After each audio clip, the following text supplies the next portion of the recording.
ఉగాది పచ్చడి చేయాలంటే మనకి 6 డిఫరెంట్ టేస్ట్లున్న మెటీరియల్స్ కావాలి. అంటే బెల్లం, ఉప్పు, కారం, చింతపండు, మామిడికాయ, వేప పువ్వు.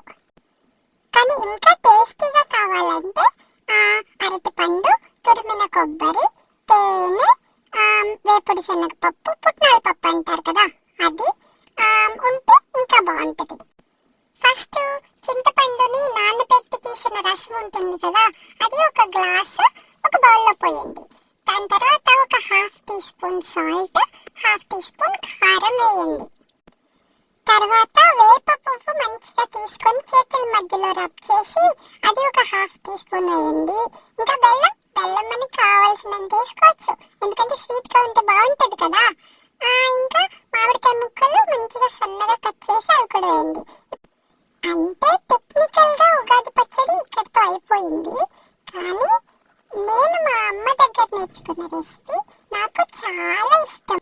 ఒక అరటిపండు తీసుకోండి, దాన్ని మంచిగా మ్యాష్ చేసి అది వేయండి. అండ్ కొంచెం మంచి ఫ్రెష్గా తురిమిన కొబ్బరి, ఇంకా చిన్న చిన్న చెరుక్కడ ముక్కలు, ఇంకా కొంచెం పుట్నాల పప్పు అండ్ కొంచెం తేనె, ఇవన్నీ కూడా వేయండి. మంచిగా కలపండి, చాలా బాగుంటుంది.